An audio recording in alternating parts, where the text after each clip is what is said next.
Bismillahirrahmanirrahim.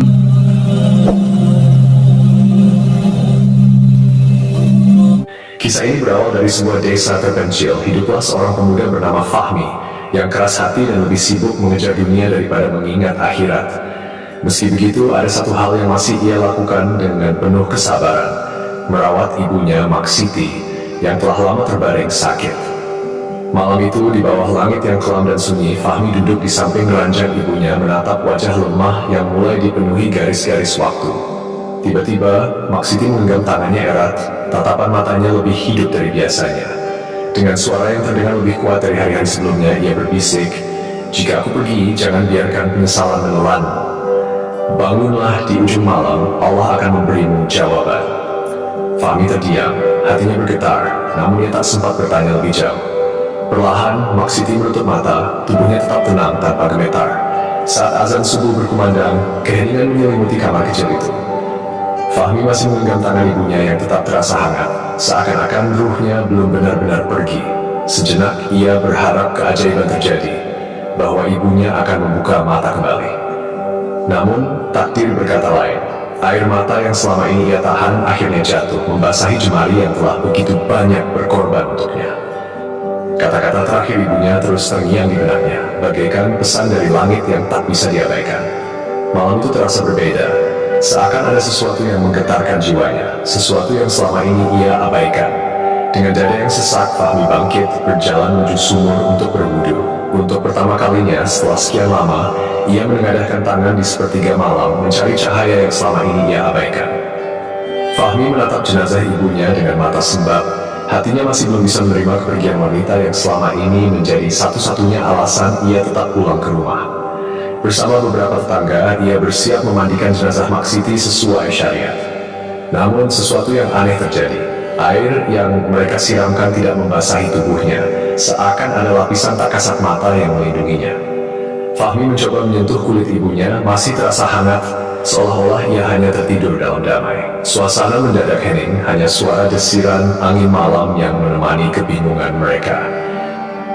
Bisikan mulai terdengar di antara para penduduk desa. Ada yang merasa ketakutan, menganggap kejadian ini sebagai pertanda buruk, bahkan hukuman bagi Maksiti di alam barzakh. Namun, ada pula yang meyakini bahwa ini adalah tanda keistimewaan, sesuatu yang hanya diberikan kepada hamba-hamba pilihan. Seorang tetua desa yang turut hadir menenangkan mereka, mengingatkan bahwa kematian adalah rahasia Allah, dan tak ada yang tahu bagaimana caranya memuliakan atau menguji hamba-hambanya. Meski begitu, hati Fahmi semakin resah, perasaan bersalah menyusup di setiap helai napasnya. Apakah ini semua ada hubungannya dengan dirinya, dengan caranya yang selama ini menomorduakan ibadah? Saat jenazah Maksiti dibaringkan di atas kain kafan, keanehan lain kembali terjadi. Dari bibirnya yang telah membisu, keluar aroma harum yang begitu lembut menenangkan, namun asing bagi siapapun yang menciumnya. Wangi itu bukan seperti bunga melati atau mawar, melainkan sesuatu yang lebih dalam, lebih suci, seakan membawa ketenangan yang tidak berasal dari dunia ini. Para tetangga yang semula ragu kini tertegun, sebagian menangis dalam haru. Jika ini adalah tanda buruk, mengapa justru ada keharuman yang begitu menyejukkan? Fahmi semakin diliputi kebingungan. Ada sesuatu yang lebih besar dari sekadar kematian ibunya, sesuatu yang belum ia pahami sepenuhnya. Hatinya terasa diguncang oleh perasaan yang sulit ia terjemahkan. Malam sebelumnya, ibunya berpesan agar ia bangun di ujung malam mencari jawaban dari Allah. Kini, setelah semua yang terjadi, Fahmi merasa tak bisa mengabaikan pesan itu begitu saja. Dengan hati yang diliputi gelisah, ia menyadari bahwa ada sesuatu yang harus ia lakukan, sesuatu yang mungkin selama ini ia abaikan. Malam itu, setelah pemakaman yang penuh keharuan dan keanehan, Fahmi akhirnya membiarkan tubuhnya yang letih beristirahat. Namun, hatinya tetap gelisah, dihantui oleh perasaan yang sulit ia jelaskan. Ia berbaring di pembaringan sederhana, menghadap langit-langit rumah yang terasa lebih sepi dari sebelumnya. Dalam diam, ia mengingat setiap detik terakhir bersama ibunya, setiap kata yang terucap, dan setiap keanehan yang terjadi. Perlahan, rasa kantuk menariknya ke dalam lelap, membawanya ke dunia yang berbeda, dunia mimpi yang terasa lebih nyata daripada kenyataan. Dalam mimpinya, ia melihat ibunya berdiri di tepian sungai yang jernih berkilauan, airnya bagaikan cahaya yang mengalir. Wajah Maksiti tampak lebih bercahaya dari yang pernah ia lihat semasa hidup, penuh ketenangan dan kehangatan. Tidak ada lagi garis-garis kelelahan di wajahnya, tidak ada lagi tubuh yang lemah. Ia tampak begitu damai, seolah berada di tempat yang jauh lebih baik. Fahmi tertegun, kakinya terasa lemas melihat sosok yang begitu ia rindukan, tetapi juga begitu sulit ia jangkau. Tiba-tiba ibunya tersenyum dan berkata dengan suara lembut, "Aku masih di sini. Nak, kau belum membangunkan aku di ujung malam." Suaranya menggema seperti datang dari tempat yang jauh, namun terasa begitu dekat di hati Fahmi. Ia ingin bertanya apa maksudnya, ingin berlari dan menggenggam tangan ibunya, tetapi tubuhnya terasa berat, seakan ditahan oleh sesuatu yang tak terlihat. Hanya tatapan penuh kasih ibunya yang tersisa, seolah mengisyaratkan sesuatu yang lebih besar dari sekadar pertemuan singkat ini. Fahmi terbangun dengan napas tersengal, tubuhnya basah oleh keringat dingin. Ia memandangi tangannya dan terkejut mendapati bekas jemari ibunya yang samar, seolah-olah ia benar-benar disentuh dalam mimpi itu. Jantungnya berdegup kencang antara takut dan haru. Malam itu, ia tidak bisa lagi mengabaikan pesan ibunya. Dengan hati yang bergetar, ia bangkit, berjalan menuju tempat wudhu. Sudah terlalu lama ia melalaikan panggilan di ujung malam, kini ia tak ingin menunda lagi. Dalam kebingungan dan ketakutan yang masih menyelimuti hatinya, Fahmi merasa ada sesuatu yang mendorongnya untuk bangkit. Kata-kata ibunya dalam mimpi terngiang jelas di telinganya, seolah menjadi panggilan yang tak bisa ia abaikan. Dengan tangan gemetar, ia mengambil air wudhu, merasakan kesejukannya menyapu sisa kegelisahan yang mengikat dirinya selama ini. Untuk pertama kalinya setelah bertahun-tahun, ia berdiri menghadap kiblat, menengadahkan tangannya dalam takbiratul ihram. Di keheningan malam, ia memulai syarat tahajud yang selama ini ia anggap hanya sebagai ibadah bagi orang-orang yang sudah dekat dengan Allah. Saat sujud terakhir, Fahmi merasakan sesuatu yang aneh. Tanah di bawahnya yang seharusnya kokoh, perlahan menjadi lunak seperti pasir yang menghisap tubuhnya perlahan. Dadanya mulai berdegup kencang, namun ada ketenangan yang sulit dijelaskan. Ia ingin bangkit, tetapi seolah-olah ada kekuatan yang menahannya untuk tetap dalam sujud. Jantungnya berdegup semakin kencang, seakan berada di antara mimpi dan kenyataan. Ketika akhirnya ia mengangkat kepalanya dari sujud, seluruh tubuhnya merasakan perubahan yang luar biasa. Ia tidak lagi berada di kamarnya. Yang terbentang di hadapannya adalah sebuah padang luas berwarna keemasan, dengan cahaya aneh yang menyilaukan, namun tidak menyakitkan.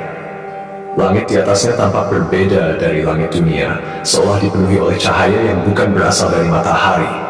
Udara yang ia hirup terasa lebih segar, lebih murni, seakan-akan setiap napasnya membawa ketenangan yang selama ini ia cari. Fahmi berdiri dengan kebingungan, mencoba memahami apa yang sedang terjadi. Apakah ini mimpi? Ataukah ia telah melewati batas antara dunia dan alam lain? Di kejauhan, di bawah sebuah pohon besar yang bercahaya lembut, Fahmi melihat sosok yang begitu ia kenali. Maksiti berdiri di sana, mengenakan pakaian putih yang bersinar, wajahnya berseri-seri seperti dalam mimpinya. Senyumnya penuh ketenangan, seolah menantikan kehadiran anaknya yang telah lama tersesat.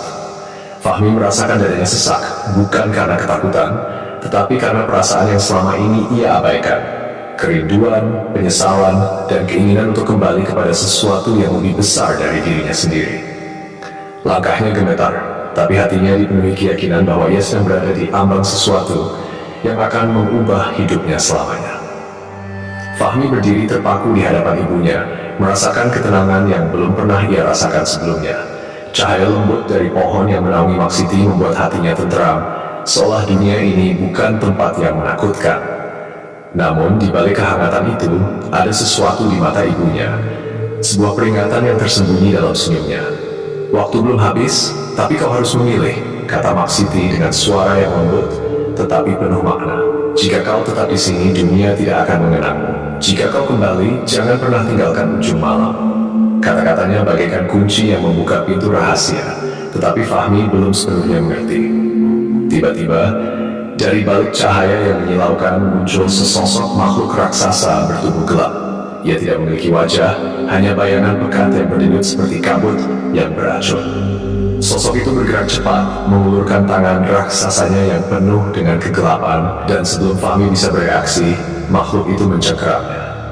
Seketika, angin kencang berputar di sekelilingnya, membentuk pusaran yang semakin membesar menyeretnya ke dalam kegelapan yang tak berujung. Fahmi mencoba berteriak, ingin memanggil ibunya, ingin bertanya apa yang sedang terjadi. Namun tidak ada suara yang keluar dari tenggorokannya. Ia tersedak oleh ketakutan yang tak bisa ia lawan. Dalam keheningan yang mencekam, hanya satu hal yang terlintas dalam pikirannya. Allah, Allah. Nama itu mengalir dari hatinya meskipun bibirnya tak mampu mengucapkannya. Ia menggenggam keyakinan itu erat-erat seolah hanya itulah yang bisa menyelamatkannya dari pusaran gelap yang semakin menelannya. Dalam kegelapan yang pekat, dalam kehampaan yang mencekam, satu cahaya kecil bersinar dalam jiwanya, sebuah kesadaran bahwa hanya Allah yang bisa menolongnya. Dan seketika itu juga, segalanya runtuh. Fahmi tersentak bangun, tubuhnya gemetar dan basah kuyup, seperti baru saja keluar dari dalam tanah. Dadanya naik turun, napasnya memburu, ia memandang sekeliling, ini bukan kamarnya. Ia terbaring di atas tanah yang masih lembab, dikelilingi oleh nisan-nisan yang sunyi. Dengan sisa tenaga, ia menoleh ke samping dan terkejut mendapati batu nisan bertuliskan nama ibunya. Ia berada di makam Maksiti. Bagaimana bisa? Apakah ia benar-benar kembali? Ataukah ada sesuatu yang masih belum selesai? Dengan tubuh yang masih lemah, ia tersadar akan satu hal. Ia telah diberikan kesempatan, dan kali ini ia tak akan menyia-nyiakannya. Pagi itu, penduduk desa dikejutkan oleh sebuah pemandangan yang tak biasa. Fahmi ditemukan tergeletak di dekat pusara ibunya. Tubuhnya lemah, tetapi wajahnya memancarkan ketenangan yang berbeda. Beberapa orang yang melihatnya bersaksi bahwa ada sesuatu yang berubah dari dirinya. Wajah yang dulu penuh kesedihan dan kegelisahan kini tampak lebih tua, bukan karena usia, tetapi seolah telah melewati perjalanan panjang yang tak dialami manusia biasa. Ketika akhirnya ia sadar, tatapan matanya bukan lagi tatapan seorang pemuda yang tenggelam dalam dunia, melainkan seseorang yang telah melihat sesuatu di balik tabir kehidupan. Sejak hari itu, Fahmi benar-benar berubah. Ia yang dulu lalai dalam ibadah, kini tak pernah melewatkan tahajud. Setiap malam, ketika desa terlelap, ia berdiri dalam sunyi, bersimpuh di hadapan Rabb-Nya. Para tetangga sering melihatnya duduk sendiri di serambi rumah, berbicara lirih seolah sedang berdialog dengan seseorang yang tak terlihat.